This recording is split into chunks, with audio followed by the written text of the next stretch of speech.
सभी गोस्ट ने ऑनलाइन खाना ऑर्डर किया था। ये देख चावोंग को गुस्सा तो आता है, पर जोई नाम के डर से वो उन्हें कुछ भी नहीं कहता। सीन अब सोल्हे की ओर शिफ्ट होता है, जहाँ हेसू उसे चावोंग से दूर रहने के लिए कहता है, क्योंकि हो सकता है चावोंग को देखकर उसे अपना बुरा पास्ट बार बार याद आए। सोल्हे ये सुनकर उसे मना करती हुए कहती है कि उसे चिंता करने की ज़रूरत नहीं, क्योंकि ऐसा कुछ नहीं होगा। और अगर उसे लग रहा है कि वो चावोंग को पसंद करने लगेगी, तो ऐसा कुछ नहीं है, क्योंकि वो ऑलरेडी किसी और को पसंद करती है। ये रियलाइज़ करने पर कि उसने क्या कह दिया है, वो अपने मुंह पर हाथ रख लेती है।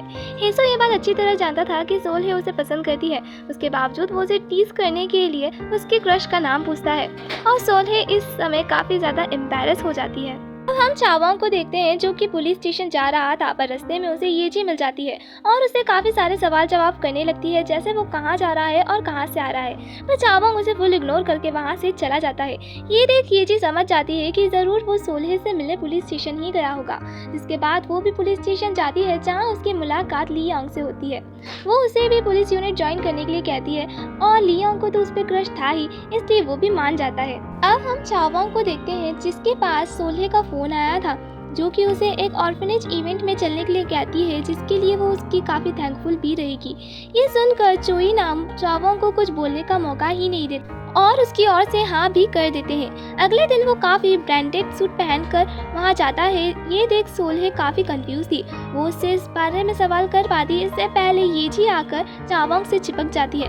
इन तीनों में कुछ बातचीत होती है, जिसके बाद ऑर्फनेज की हेड भी वहाँ पहुँच जाती है और सभी जने फूड का स्टॉक ऑर्फनेज तक पहुंचाने लगते हैं। हाँ, चावोंग से एक बैग भी उठाते नहीं बनता।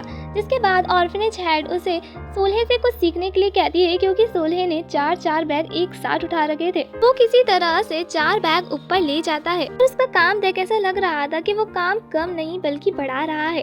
सारा काम खत्म हो जाता है, जिसके बाद येजी और चावोंग की सबसे ज्यादा बुरी हालत हो चुकी थी। यहाँ सोल्हे चावोंग को ऑर्फनेज की हेड के बारे में बताती है कि उनके सेकंड हस्बैंड और उनके बीच काफी ज्यादा प्यार है। ये दोनों बात कर ही रहे होते हैं कि तभी वहाँ शहर के कुछ लोकल गुंडे आ जाते हैं और ऑर्फनेज खाली कराने के लिए कहते हैं। काफी सारे लोग बीच में आ जाते हैं, जिस कारण उन्हें पीछे हटना पड़ता है। सोल्हे उनके जाने से पहले उनके कार का नंबर नोट कर लेती है। शाम के वक्त काम खत्म होने के बाद ऑर्फनेज हेड सभी को ट्रीट देती है, जिसकी लोकल वाइन चावोंग को काफी ज्यादा पसंद आती है और वो 2-3 बॉटल पीकर ड्रंक हो जाता है। जिसके बाद वो अपनी कुछ मैजिक ट्रिक्स भी दिखाता है और ये सभी जने काफी ज्यादा एंजॉय करते हैं।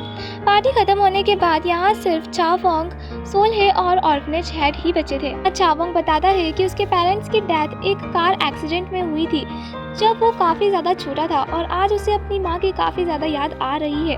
यहाँ ऑर्फनेज ओनर उन्हें बताती है कि उसके फर्स्ट हस्बैंड और बेटी की डेथ भी एक कार एक्सीडेंट में हुई थी। उस इंसिडेंट के बाद उन्होंने जीने के लिए उम्मीद ही छोड़ दी थी। जिसके बाद वो इस ऑर्फनेज में आई और उन्हें एहसास हुआ कि बहुत सारे ऐसे लोग हैं जिन्हें उनके प्यार और सपोर्ट की ज़रूरत है। यहाँ सोल्हे भी इमोशनल होकर उनसे कहती है कि आज वो जो कुछ भी है उन्हीं की वजह से है। पर तब तक चावोंग सो चुका था। ऑर्फनेज हेड उसके सर पे हाथ फेरते हुए सोल्हे से कहती है कि चावोंग एक प्योर और इनोसेंट सोल है, जिसे अपना प्यार दिखाना नहीं आता। बात पे सोल्हे भी स्माइल करती है। टाइम स्पिक होता है, हमें सोल्हे और चावोंग को घर जाता हुआ दिखाया जाता है। जोई नाम भी उनके साथ साथ चल रहा था, पर सोल्हे उन्हें नहीं देख पाती और चावोंग नशे में इतना ज्यादा धुत था कि उसे अपने आसपास का कुछ ध्यान नहीं था। अचानक से वो सोल्हे को पकड़कर कहता है कि वो भी कैपेबल है, उसे लव के बारे में सब कुछ समझ आता है। ये देख जोई नाम काफी हैरान थे, और उससे ज्यादा हैरानी की बात हमारे लिए ये थी कि वो उस डिवाइन लाइट को बिग डीपर कहकर पुकारते हैं। जिसके बाद हमें एक फ्लैशबैक दिखाया जाता है, जहां सोल्हे और चावोंग की डेड बॉडी एक साथ थी। इसी बीच हम एक और सीन देखते हैं, जहां सोल्हे और चावोंग साथ थे। तभी एक आदमी चावोंग पर अटैक करता है, पर सोल्हे बीच में आ जाती है और उसकी वहीं डेथ हो जाती है।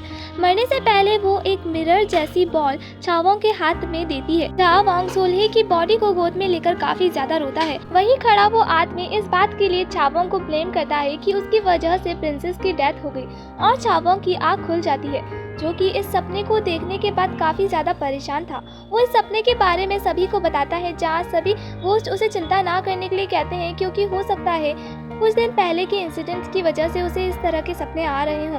पर जोई नाम इस सपने को सुनने के बाद काफ़ी ज़्यादा परेशान था। वो ये सारी बात ओल्ड लेडी शमन को भी बताता है। वो यहाँ ये भी कहते हैं कि उन्हें लगता था कि उन्हें यहाँ उस इविल स्पिरिट को लेने के लिए छोड़ा गया है, पर उन्हें उनके बुरे कर्मों की सज़ा पाने के लिए भी यहाँ छोड़ा गया था, क्योंकि उनकी वजह से 2 लोग अलग हुए थे। सीन अब सोल्हे की ओर शिफ्ट होता है, जो कि एक स्टोर में थी, क्योंकि एक छोटी बच्ची ने यहाँ सामान चुराया था, जहाँ की शॉप ओनर उसे काफ़ी ज़्यादा चिल्ला रही थी। छोटी बच्ची वहाँ चुपचाप खड़ी थी। देन फाइनली उसका बैग चेक किया जाता है, जिसमें से उन्हें सैनिटरी नैपकिन्स मिले थे। ये देख वो लड़की वहाँ से चली जाती है। सोल्हे भी उसके पीछे बाहर आती है और उसे ऐसा करने का कारण पूछती है, क्योंकि उसे लगा था कि उस बच्ची को बुली किया जा रहा है, पर वो उसे बताती है कि उसकी बड़ी बहन को इसकी काफ़ी ज़्यादा ज़रूरत है, जिस कारण वो स्कूल भी नहीं जा पा रही। ये सुनने के बाद सोल्हे खुद उसके लिए सैनिटरी नैपकिन्स खरीदती है, पर उसका कार्ड एक्सपायर हो चुका था। तभी वहाँ हेसू आ जाता है और उसके बदले पे करता है। जोई नाम भी वही थे जो ये सब देख रहे थे। वो कहते हैं कि सोल्हे बिल्कुल नहीं बदली। बाहर सोल्हे हेसू का थैंक्स करती है। हेसू उससे डिनर के लिए पूछता है और सोल्हे शर्माती हुई हाँ भी कर देती है। ये सब देख जोई नाम एक वियर्ड सा फेस बनाते हैं। हम उस सीरियल किलर को देखते हैं जो उस इविल स्पिरिट के कब्जे में था, जहाँ वो इविल स्पिरिट उसे 2 ऑप्शन देती है। फर्स्ट, वो उसे अपनी तरह इविल बना देगी, और सेकंड, नहीं तो वो उसे मार देगी। ये सीन यहीं कट हो जाता है। घर पर जोई नाम सभी गोस्ट को सोल्हे और चावोंग को मिलाने के लिए कहते हैं, जिससे उनके पास कम काम और ज्यादा समय रहेगा, और सभी गोस्ट इस बात के लिए एग्री भी करते हैं। जिसके बाद चावोंग को बुलाकर सभी उसे अजीब से आइडियाज देने लगते हैं, और उनकी बातें सुन चावोंग उन्हें चुप कर वहाँ से चला जाता है। अब हम चावोंग, सोल्हे और ऑर्फनेज लेडी को देखते हैं, जो एक साथ पेट्रोलिंग कर रहे थे। यहाँ ऑर्फनेज हेड वॉशरूम का बहाना कर चली जाती है, ताकि सोल्हे और चावोंग बात कर सके, पर वो दोनों चुपचाप रहते हैं। देन फाइनली चावोंग साइलेंस को ब्रेक करते हुए उसे वीकेंड पर बाहर चलने के लिए पूछता है, पर सोल्हे उसे मना कर वहाँ से चली जाती है। अगले दिन जब ऑर्फनेज हेड अपने शॉप पर थी, तभी वहाँ वो पॉजेस्ड सीरियल किलर आता है, जिसका वियर्ड बिहेवियर ऑर्फनेज लेडी भी नोट करती है। सामान खरीदते वक्त वो पोजेस्ड साइको किलर उस लेडी के सर पे भी डिवाइन लाइट दिखता है, जिसके बाद वो एक वियर्ड स्माइल के साथ उस लेडी के पास आता है, और उसके हाथ उठाते से ही सीन ब्लैकआउट हो जाता है। जिसके बाद हम उन लोकल गुंडों को उस शॉप के बाहर आता हुआ देखते हैं। सीन अब सोल्हे के और शिफ्ट होता है, जहाँ उसे पता चलता है कि ऑर्फनेज ऑनर हॉस्पिटल में है। वो चावोंग को अपने साथ लेकर हॉस्पिटल पहुंचती है, जहां उसके हस्बैंड काफी ज्यादा रो रहा था। उससे पूछा जाता है, जहां उसे भी इस बारे में कुछ नहीं पता था, पर उसका शक भी उन्हीं लोकल गैंगस्टर्स पे था। ये बात सोल्हे हेसू को कॉल कर बताती है, और वो उन सभी गैंगस्टर्स को पकड़ लेते हैं, जिनके पास मर्डर वेपन भी मिल जाता है। पर वो सब यही कह रहे थे कि उन्हें नहीं पता कि ये वेपन उनके पास कैसे आया, और उन्होंने कुछ नहीं करा, क्योंकि जब तक वो शॉप पे पहुंचे थे तब वो लेडी ऑलरेडी ग्राउंड पर थी। सीन अब फिर से हॉस्पिटल में शिफ्ट होता है, जहां ग्रिम रिपर और ऑर्फनेज हेड में लड़ाई हो रही थी, क्योंकि वो उसे उस वक्त ही लेने आ गया था जब उसकी सांसें चल रही थी। दोनों का ये कंजर्वेशन काफी ज्यादा फनी था।